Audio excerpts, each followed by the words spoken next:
This is a show with no particular niche, baby. It's always about hanging out. Maybe we'll laugh at some stuff, maybe we'll learn something new, but it's always about hanging out, me and you. Hi, hello, and welcome to That Thing with James. I am your host, James, and this is a podcast about nothing in particular, but today I have decided to read some stupid crimes, silly crimes, humorous crimes, droll, you might say. Now, in English, droll means rather dry, flat, boring, but droll is a French word, drôle. I'm sure that's how it's said, drôle. I read somewhere years ago that French sounds like a cave person language, and as evidenced by their word for water is eau. I'm parched. May I please have a glass of eau? But in French, droll means funny, humorous. So perhaps the English thought maybe they didn't understand French sense of humor, that it's like maybe French humor is dry. You know, not counting the, Muten Roshi, Master Roshi, pervy humor, because they have a lot of that too. I would know. I've been in at least one French farce play. It was very fun. It was called Don't Dress for Dinner. One of the most fun plays I had ever done. But yes, perhaps the English found the French sense of humor rather dry, and they didn't really understand it. So they thought perhaps, they heard the word droll and they're like, droll? What does that mean? Does that mean boring? Does that mean dry? Does that mean not funny? Because I don't get it. I don't see what's so humorous about the things happening on this stage. Well, I can tell you, the stories we shall read today are quite droll in the French sense. Yes. This episode's a bit of a palate cleanser because the last episode went quite long, and it was took some more work than I usually put into an episode because, honey, I've only got so much time and energy. Honey, I don't have the money to spend all the time needed to, reach a certain production value, a certain amount of content that, I could do, that I have done in the past and got burned out doing because I didn't really have the support to sustain that much labor. But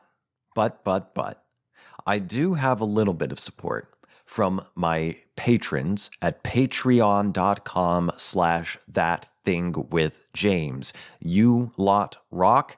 And if you want to help support this show, you will, in return, get access to all 120 plus bonus episodes of this show, this thing with James, That Thing with James, my thing, at patreon.com/thatthingwithjames.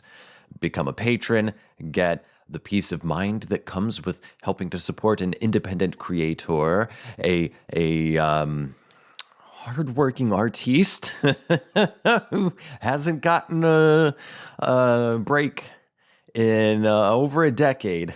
But I'm still doing it, man. I'm not fucking quitting because that ain't me. I don't give up. I don't quit. I find a way. I endeavor to persevere. And you can show your support for that, and in return, like I said, get a bunch of bonus episodes at patreon.com/thatthingwithjames. A link is written in the episode description, as is the links to the show email and my socials and my subreddit. So today, I said I got something I'm going to read. I've got silly criminal stories. Silly criminals. One I actually know. I'm going to leave out name and locations, but and I think I might have talked about this years ago when I first heard about it on this pod, but I've slept since then, and it's been years. So I'm going to talk about it, perhaps for the second time, perhaps for the first time. So we're gonna lead with that. And then I've also got like 13 of some really stupid criminals in England on BBC, and another BBC article here about 5 hitmen in China. I'll end the episode with that because that story's kind of crazy. Yeah. Let me get a sip of water and we will get into it in just a second. Okay, we're going to start with the story of the guy I know. This happened some years ago. And the person, this is not his name, but I'm just going to call him Bob. Bob, the nom de plume, well, that would be my name if I was going by a different name. Fake name Bob and I went to school together, and we were friends. We weren't like best friends, but we were friends. We would hang out, maybe once a week, if that. And he was always a sweetie pie. Perhaps not the sharpest tool in the shed. He often was living in one garage or another and hotboxing said garages, but he was always a sweetie pie. And we were friends. And years passed. I moved to different states. Life goes on. And one day, my mom sends me an article about my old friend, quote unquote, Bob, getting caught doing the following. Here's the story. And again, I'm leaving out names and locations. Deputies arrest a man accused of stealing 2 vehicles and damaging a home Tuesday morning. Bob, 28, is being held without bond at the county jail pending charges, according to Sheriff Lane. Around 3 a.m., the sheriff said deputies were called to a home to take a report on a burglary and a vehicle theft. Upon investigation, they discovered that Bob had crashed his own vehicle in a wooded area south of the town that this happened in. Bob then went to a nearby residence and stole a vehicle parked outside with the keys in the ignition, according to deputies. Why is someone parking, even if you live out in the boonies, why would you park your vehicle with the keys still in your vehicle? Also, why would you leave your vehicle with the keys in the ignition? As we all learned watching Breaking Bad, if you do that, you run the chance of draining your battery because you're opening a circuit, or you're making a circuit whole. There's no broken line, and you're just leaving your keys in the fucking ignition? What the hell? Okay. Stole a vehicle parked outside with the keys in the ignition, according to deputies. After going down the road about a mile, deputies said Bob crashed that vehicle and walked away.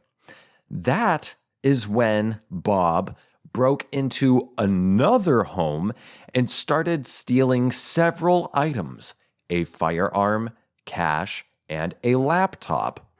According to the deputies, when Bob took those items and loaded them back into the homeowner's 2017 Chevy Tahoe that was parked in the garage, he then turned the car on and drove through the garage door and destroyed it.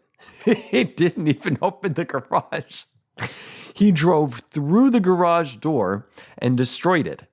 Sheriff Lane said they were able to track the SUV through its OnStar technology, which led them to the reservoir, the blank reservoir. Former fire chief and resident Ed offered his boat-mounted sonar to help locate the SUV so it could be pulled from the water. Quote, "This could have easily turned out much worse for everyone involved. These victims were blessed that they weren't awakened when the suspect entered their home," said the sheriff. There was another article I found before that went into more detail, but my old friend Bob, he was drunk, is what happened. He was drunk, crashed his vehicle, found another vehicle which just so happened to have keys in the ignition. Why the fuck? It's not only is it parked with the keys in the ignition, it's unlocked. That was asking to be stolen. And it was. And then he crashed that vehicle and breaks into a home where there is readily available a gun, money, and a laptop. Why are these people just leaving a gun and money and their laptop out where it's easy to find without waking up the house? They're kind of asking for it too at this point. Also, I imagine their door was unlocked. I guarantee you their door was unlocked because that's kind of how it rolls where I grew up out in the boonies.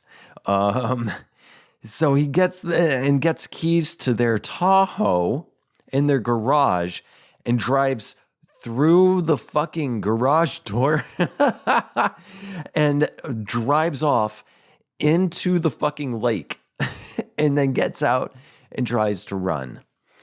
Yeah.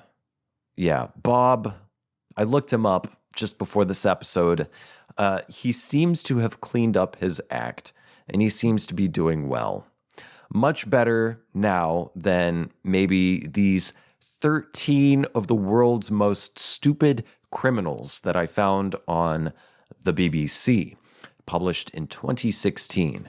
All right, let's jump into the next article here. Two men, I've only read a few of these, and some of the names are a little difficult, so bear with me. Two men from Skegness, Lincolnshire, who took photographs of themselves stealing thousands of pounds, and this is England, so pounds is their dollars, thousands of pounds from gambling machines have been sentenced by a judge at Bradford Crown Court. Benjamin Robinson, 30, was jailed for 32 months, while Daniel Hutchinson was given a 6-month suspended sentence after they admitted taking the cash.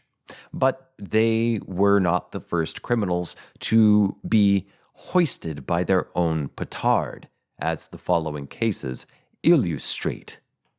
Doing Tesco over. Armed robber Andrew Hennels was caught after he boasted on Facebook about his plans to raid a supermarket in a post which included a selfie, a picture of a knife, and the words, "Doing Tesco over." Police caught him 15 minutes later with the knife and £410 in cash stolen from a Tesco in Kings Lynn, Norfolk. He was jailed for 4 years last April. I gotta say, I've got this running theory that not all. A lot of crime can be avoided if we had, guaranteed food, housing, a guaranteed decent quality of life and future. If we had those things, so many crimes wouldn't happen. But some crimes would still happen. And those crimes, those subsequent crimes, they're not very smart, There's crimes you hear about, but criminals you never hear about. Maybe they're the smart ones, maybe. There are some people that just cannot function in any way other than fraud. And it's usually, dudes who aren't struggling, who still do crime, white collar shit. And these kinds of people just cannot conceive, they cannot plan anything outside of doing a fucking crime. And I know this because of people I have known and worked with throughout my life.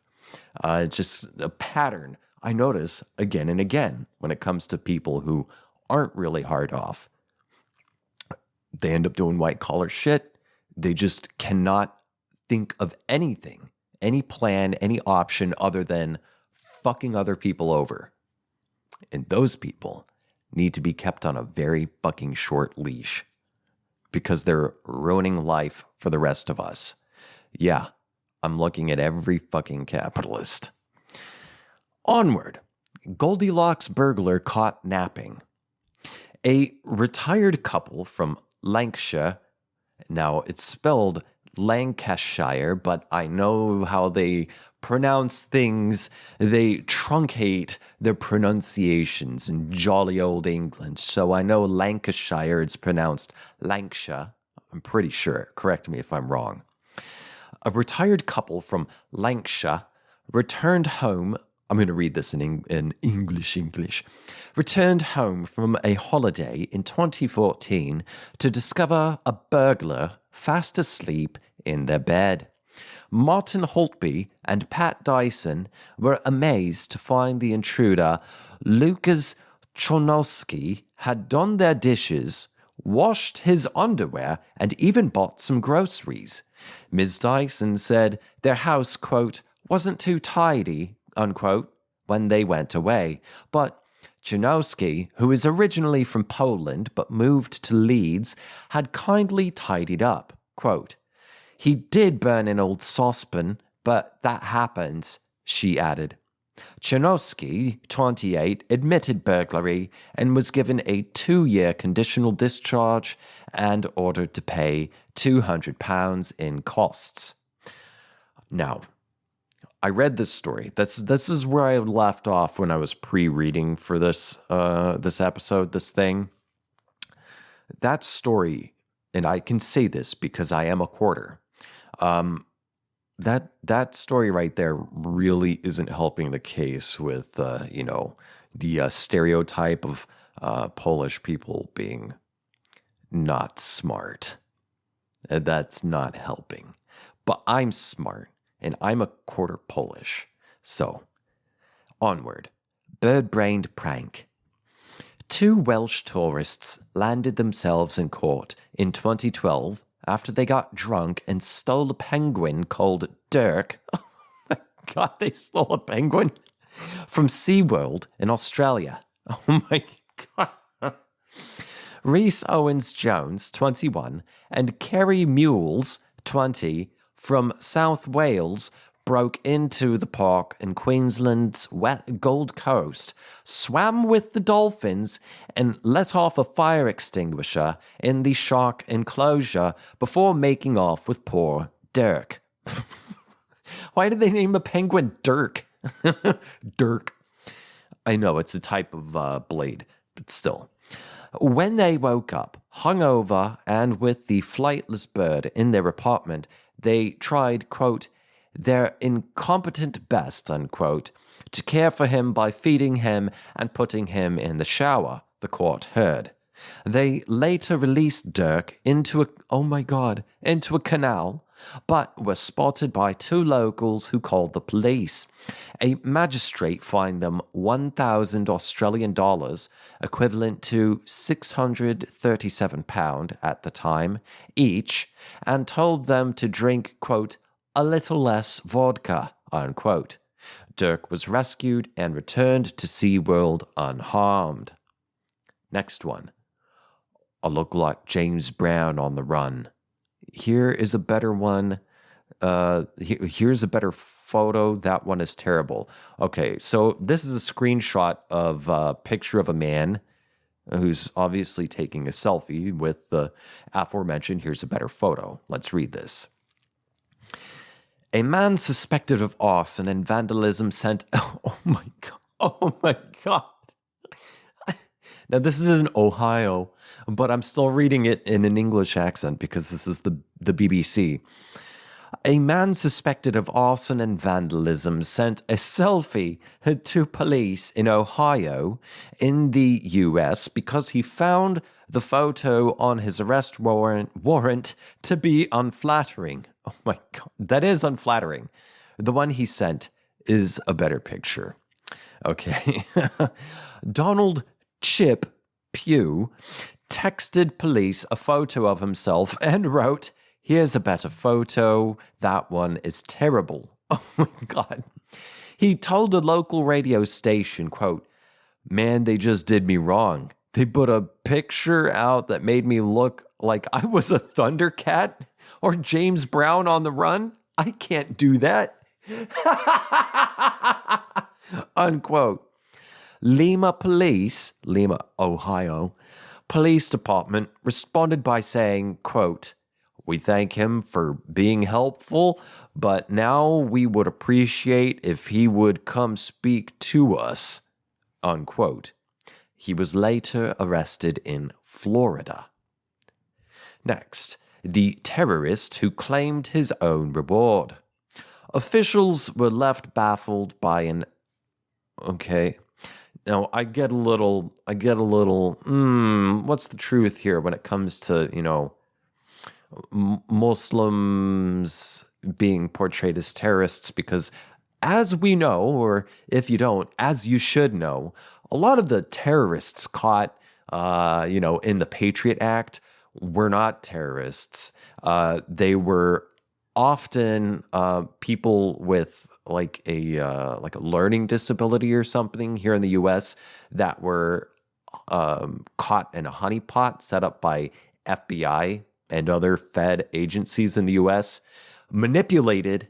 And again, these are people with like developmental disorders, caught in a honeypot, lied to, manipulated, and set up, and then arrested and paraded around as a violent, scheming terrorist. So, and I know England does the same shit. Okay? So we're going to read this, but I'm going to take this with a grain of salt. Officials were left baffled by an Afghan Taliban commander who gave himself up and then tried to claim the $100 reward for his capture. Mohammed Hassan, a mid to low level Taliban commander, quote unquote, who's quoting, was suspected of organizing attacks on U.S. and Afghan troops in the east of the country. According to reports, he walked up to a police checkpoint in 2012, pointed to a wanted poster featuring his face, and asked for the $100 finder's fee. The authorities were at a loss to explain his actions, although one U.S. official reportedly told journalists, quote, "Clearly, this man is an imbecile," unquote.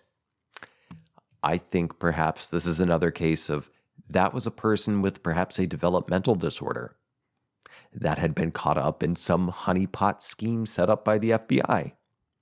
Anyway, onward. Don't move. I have a cucumber. What? Okay. A man who tried to rob Glasgow bookmakers while, quote-unquote, armed with a cucumber came unstuck when he was tackled to the ground by an off-duty police officer. Gary Ruff. Oh my God, that's his name? Gary Ruff? Gary Ruff brandished the vegetable covered in a black sock at a female worker at Ladbrokes in Shettleston and demanded cash, which she refused. Ruff was then pinned down by the police officer and arrested. He initially told police it was all a quote-unquote joke before inquiring, "Am I going to get jail for this?" He was indeed jailed at the High Court in Glasgow in 2014 after admitting assault with intent to rob. Now, this reminds me of the time I was on the train in London, in jolly old England. I was on a train in London, and I had my headphones on. I was listening to Linkin Park or something. This was the early 2000s. I was listening to Linkin Park probably, and there was a sketchy, dirty hippie sitting across the aisle who kept looking at me. And kept looking at me, and I'm like trying to not pay attention to him. And he snapped his fingers in my face. Like he reached across the aisle, snapped his fingers in my face. I take off my headphones and I go, "What?" And he goes, "You want some asparagus?" No. And he holds out a plastic bag full of asparagus in my face. This 20-something-year-old hippie holding it in my face. Very fucking rude. Very fucking rude. "You want some asparagus?" And I said, "What?" Asparagus. You want some asparagus? You want to buy some asparagus?" And it finally registered to me once he waved the asparagus in my face that he was asking if I wanted to buy some asparagus from him. To which I said, "No, I'm good." To which he replied, "Fuck you then." And then sullenly sat back in his chair, and I returned to my headphones and Linkin Park. And everyone I told this story to, it didn't register with them. It didn't really, and I've always been a good storyteller. I can paint a picture, but no one could really grasp rude hippie on a train in London trying to foist his asparagus on me. Anyway, let's read the next one. Catch me if you can. A criminal on the run took the ill-advised approach of taunting Gwent police when they posted a Facebook appeal to trace him last February. Logan James, then 19 and from Carefully, not carefully, it's Caerphilly, Carefully, was wanted for breaching his prison release terms after serving a sentence for wounding, affray, common assault, and being in possession of a knife. "Ha ha, catch me if you can, won't see me slipping," James taunted, later telling a news agency, "I have been walking around near home so they're not trying too hard to catch me." He was caught later that day. Police thanked him for drawing attention to our efforts to return him to prison. Next one, hapless holdup. A hapless holdup of a news agent in Abingdon, Oxfordshire, was captured on CCTV in 2012. During his attempted heist, James Allen removed his balaclava, fell over a drinks display, and then could not open the door to escape because he was pushing instead of pulling. The lady he had just held up with a toy gun had to come and open it for him. Why did she do that? Not only that, but he had also tried to rob the same shop 10 days earlier. Allen, then 29 and of no fixed address, was sentenced to 3 years in prison for the offense shown in the video, and 2 years for possession of a firearm or imitation firearm to run concurrently. Let me take a sip of water. I'm getting parched. Just a second. And we're back. I'm going to abandon that 13 of the world's most stupid and get to this final article I have pulled up. The one that inspired this entire episode's focus. This was posted in 2019, also on the BBC, titled, "Hesitant Hitmen Jailed Over Botched Assassination in China." Here we go. This is crazy. A group of hitmen have been jailed after repeatedly trying to subcontract a job to each other in Guangxi, China. Businessman Tan Youhui hired a hitman to quote-unquote take out his competitor for 2 million yuan, court heard.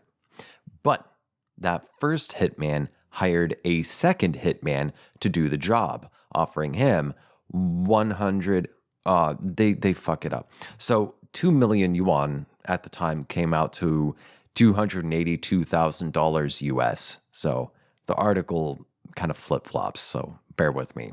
So take out the competitor. First hitman was offered $282,000 US. But that first hitman hired a second hitman to do the job, offering him $141, so half, $1,000. That man, the second hitman, hired a third hitman, who hired a fourth hitman, who hired a fifth hitman. The plan crumbled when the final fifth hitman met the target, named only as Wei, in a cafe and proposed faking his death. All 6 men, the 5 hitmen and Tan, the businessman who hired him first, were convicted of attempted murder by the court in Nanying, Guangxi, following a trial that lasted 3 years. What happened? The saga of the subcontracted hitmen dates back to a professional dispute in 2013 when Mr. Wei took legal action against Tan's firm, the Nanning Intermediate People's Court said on its website. Scared of losing money fighting a lengthy court case, Tan contacted hitman Si Guanggang and offered him 2 million yuan to kill Mr. Wei. Z accepted the job, but shortly afterwards asked another hitman, Mo Tianxiang, to kill Mr. Wei instead, offering him, that second hitman, 1 million yuan, so half of the offer. After Mo, the second one, accepted, Si, the first one, renegotiated with Tan, the hiring businessman, to be paid another 1 million yuan after the killing.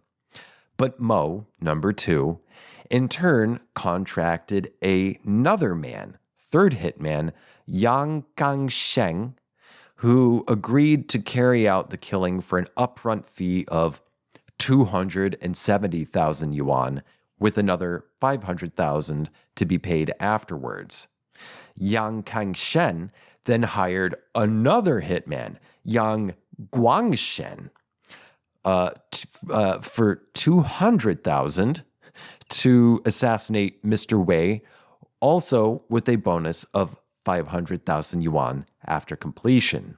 Finally, the chain came to an end when Yang Guangshen offered a fifth hitman, Ling Xiangxi, 100,000 yuan to kill Mr. Wei.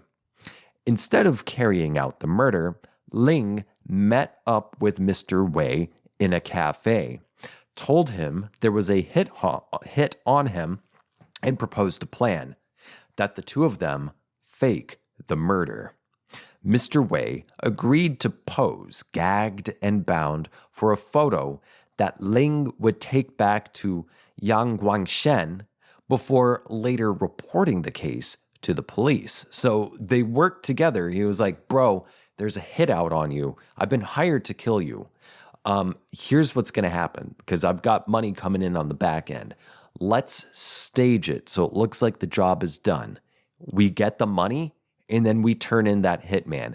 And I'm presumably, because I don't think any subcontractor would take the job if they realized they were getting it from a subcontractor.